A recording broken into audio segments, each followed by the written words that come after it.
here as well. Now please enjoy Orca Encounter.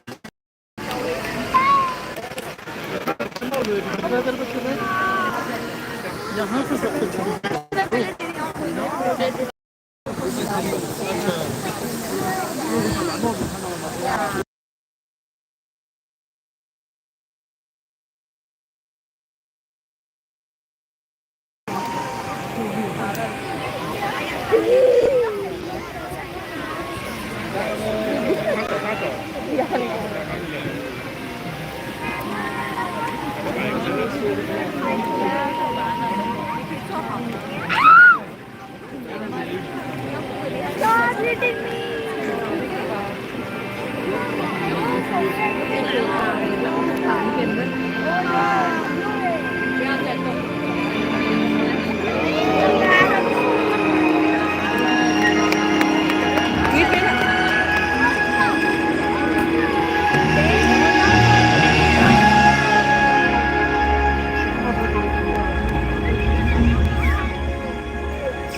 The world has one interconnected ocean, a vast blue expanse critical to life on Earth.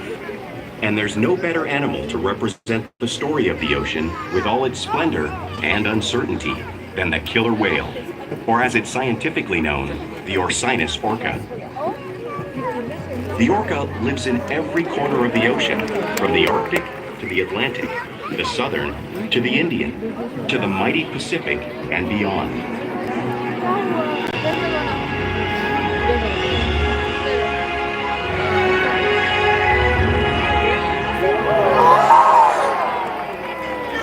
This whale's story is the ocean's story, and it is one we all share.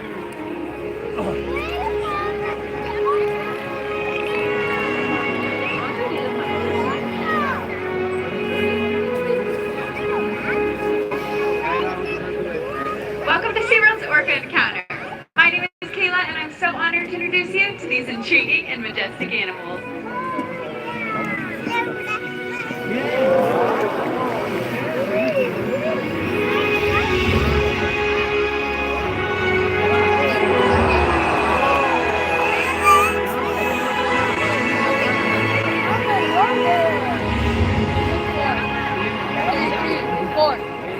There's nothing like seeing a killer whale up close and learning about them and their natural behaviors.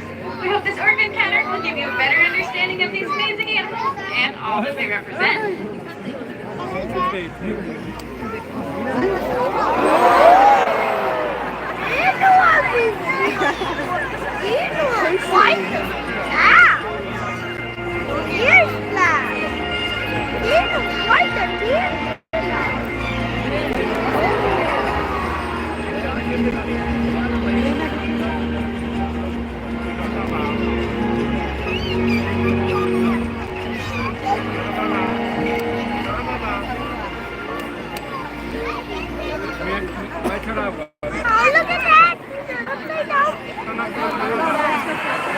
While they are found in every ocean, orcas living off the coast of Iceland are quite different than those near Costa Rica. In fact, there are at least 10 types or ecotypes of killer whales. An ecotype describes the differences between killer whale size, physical form, prey, social structure, and habitat. As you can see, the differences are subtle, but noticeable when compared side by side. Adapted perfectly to their environment. And even the whale's black and white coloration has a purpose. It camouflages the outline of their bodies in the water, making it easier for them to surprise and catch their prey.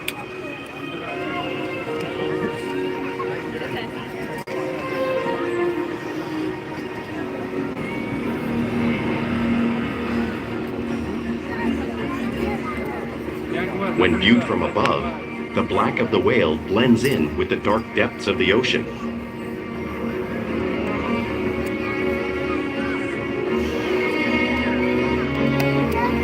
When viewed from below, the orca's white bellies match the brighter surface of the water, blending with the light above, giving them the perfect camouflage.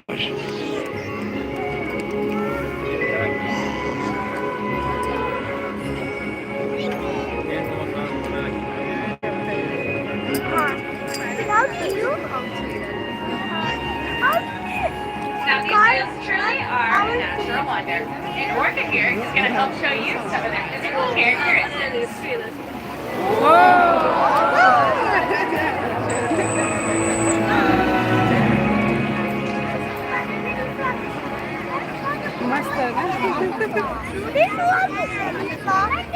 Their blowhole is perfectly designed for getting a quick breath of air at the surface of the water.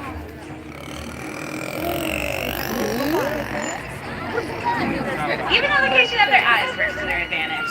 It may look like their eyes are in that white patch, but that's a visual distraction.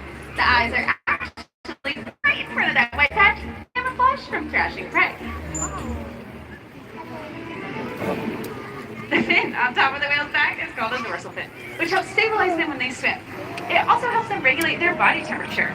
There are no bones and muscles inside, which is why you may see it curved. The flippers on either side of the body are called pectoral flippers, and those are mainly used for steering and stopping. Each one has 5 bony digits inside, just like the human hand.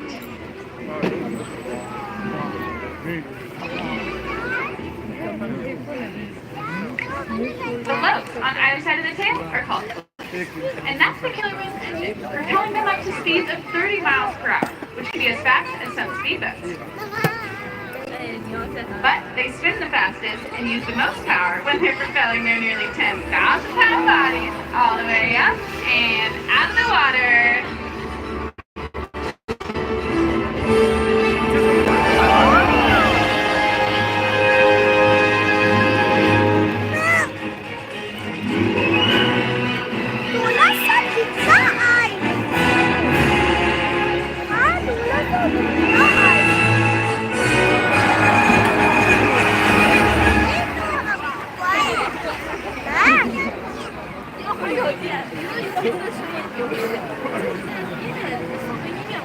Killer whales are highly social animals with a well-defined social structure.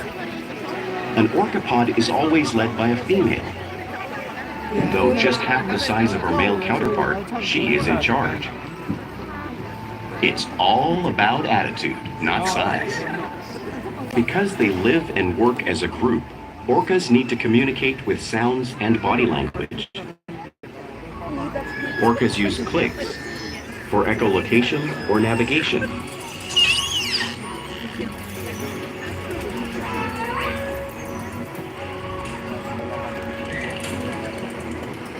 Whistles to socialize in the pod. And calls for group coordination and hunting.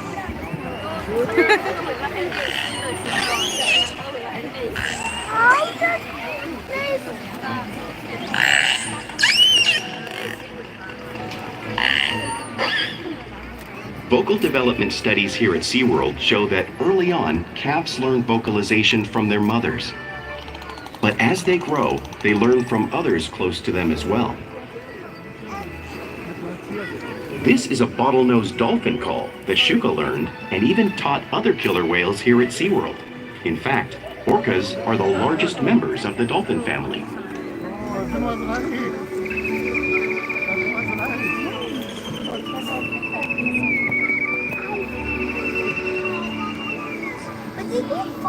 Whales here and in the wild use vocalization to communicate all the time. Killer whales often use body language as a form of communication. A pectoral slap may be used to show dominance or to get noticed. For example, a mother may use a pack slap in order to get her calf's attention.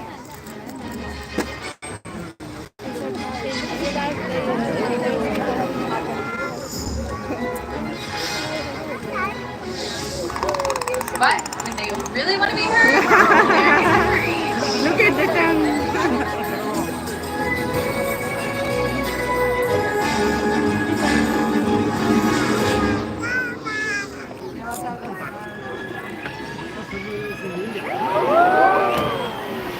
High hopping is how killer whales coordinate and get a better view of their surroundings while hunting.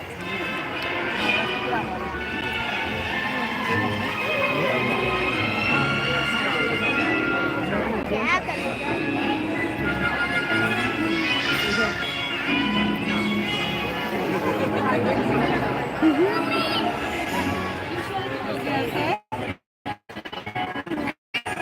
close slap is another important part of communication that killer whales use in the wild and right here in SeaWorld.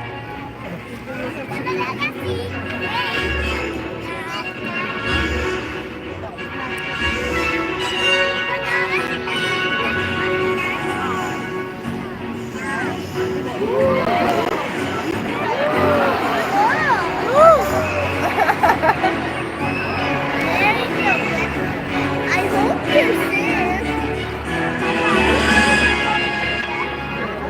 Because killer whales are such great communicators, it's no surprise they're at the top of the ocean food chain.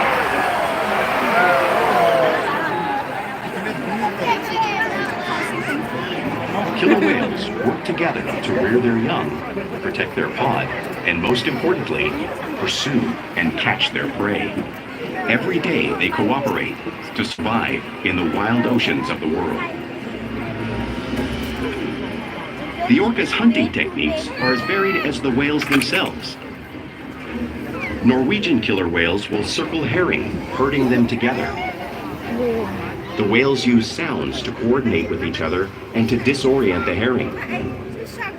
With the fish confused and contained, the whales stun them with their powerful tail flukes, making for an easy meal.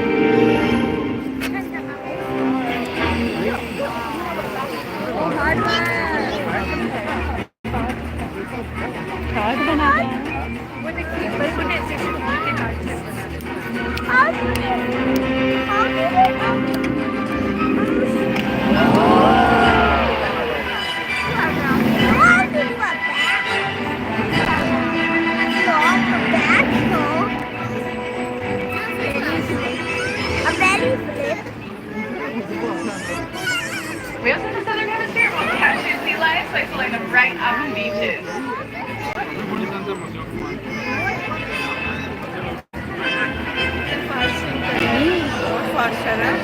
Watch as you see our whales show you some similar techniques right here in front of all of you.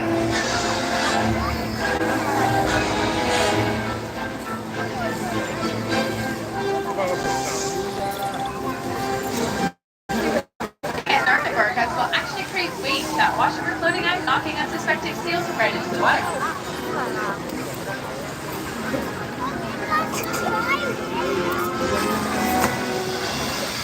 Here you're seeing Shuka show you a similar technique, demonstrating one of the many complex and impressive hunting abilities killer whales have developed around the world.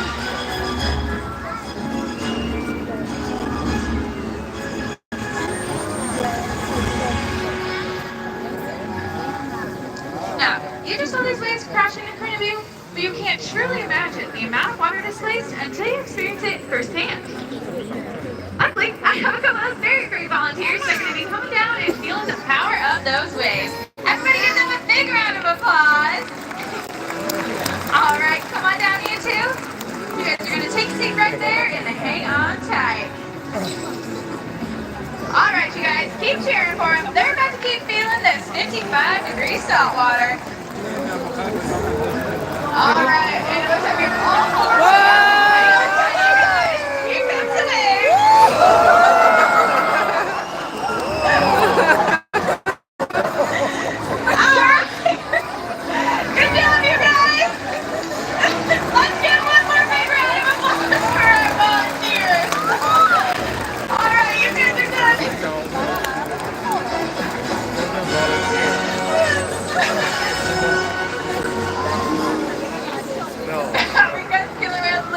Part of the ocean, it's no surprise they eat all types of prey, including other whales.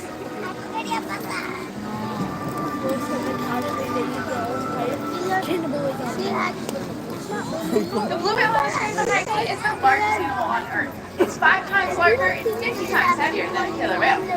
So, how does a whale this size of work in here fight a whale that size in the wild? It's all because they're the ultimate team players.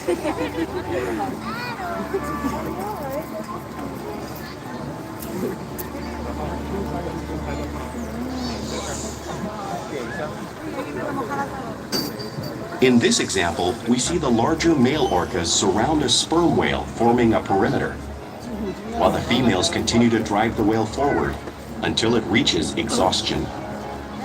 The calves then move in to join the adults in the group. Whatever their prey, killer whales always cooperate and hunt together, making them a highly successful predator.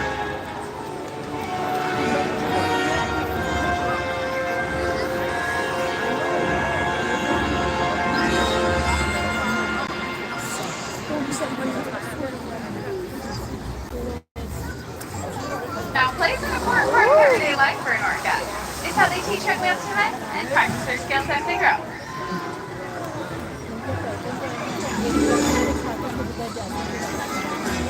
These whales are constantly interacting and showing their playful side, both in the wild and right here.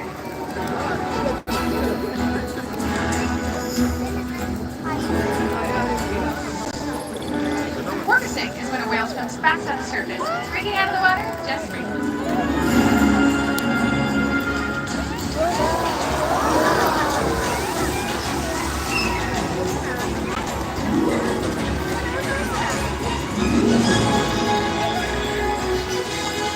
You may see them do this when riding on the beach of a boat or when surfing in a wave.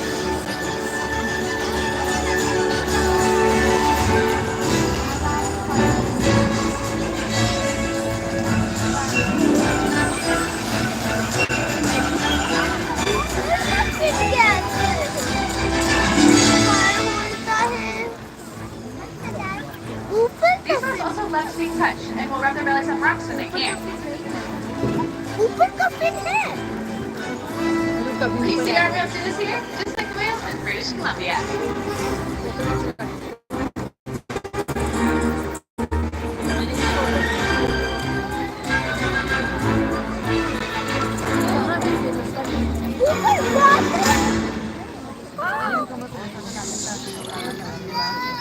These whales also love to imitate each other.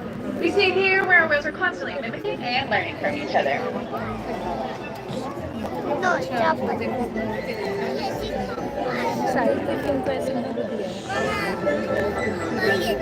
सहाय का film है ऊपर भी है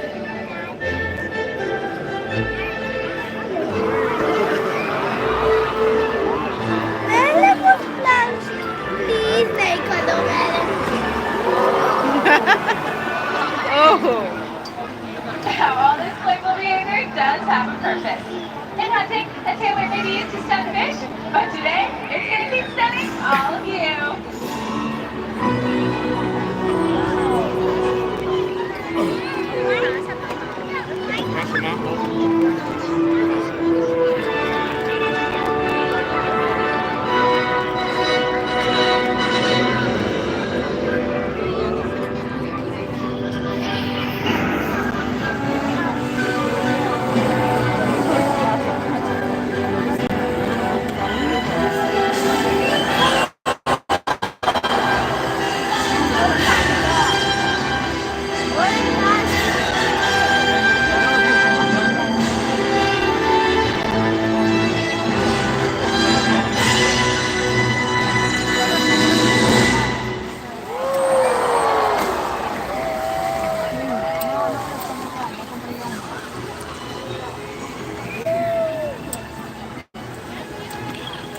Now, we interact with our whales all day, every day, which allows us to share trusted relationships and provide optimal healthcare, research, and quality of life. The whales around here even take an active role in their own health and well-being. For example, they can roll over and show us their tail flicks, which helps in taking a voluntary blood sample. That allows us to make sure they're staying nice and healthy.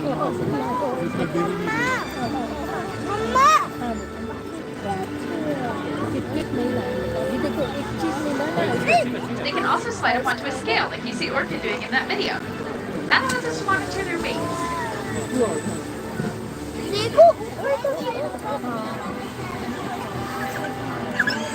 We can even obtain breath samples from their locals, all because of the trusted relationships we build here day after day.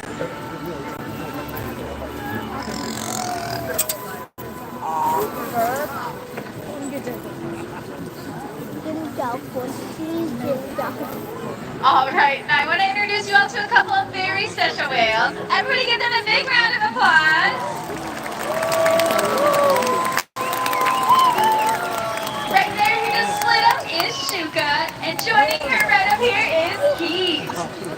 Now, both of these whales are 31 years old. Oh, 31. And Steve right here is just about 10,000 pounds, whereas Shuba is about 5,000. Now, together, these two whales have inspired millions all around the world, and I hope they continue to inspire you all here today. We challenge the whales all day, every day to learn new things to engage and stimulate their minds. Diet, exercise, and of course play help keep these whales in great shape. The whales here at SeaWorld have helped killer whales in the wild by participating in many research studies.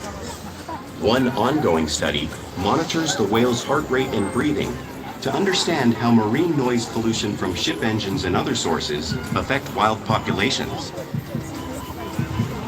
In another study, scientists from NOAA, the National Oceanic and Atmospheric Administration, took measurements of the killer whales living here, including pregnant whales. By comparing these measurements with drone footage of killer whales in the wild, scientists are able to monitor the wild population's nutritional and reproductive states. Other research has been done here at SeaWorld on the mother whale's milk composition. This research will help create an effective model to understand how toxins in the ocean impact wild killer whales and their milk supply. What we learn from the whales in our care every day is actively helping whales in the wild survive. And just by being here today, you've supported our rescue, research, and conservation efforts all around the world. If we work together, like the killer whale, we can protect the future of the Orcinus orca and this beautiful planet that we all share.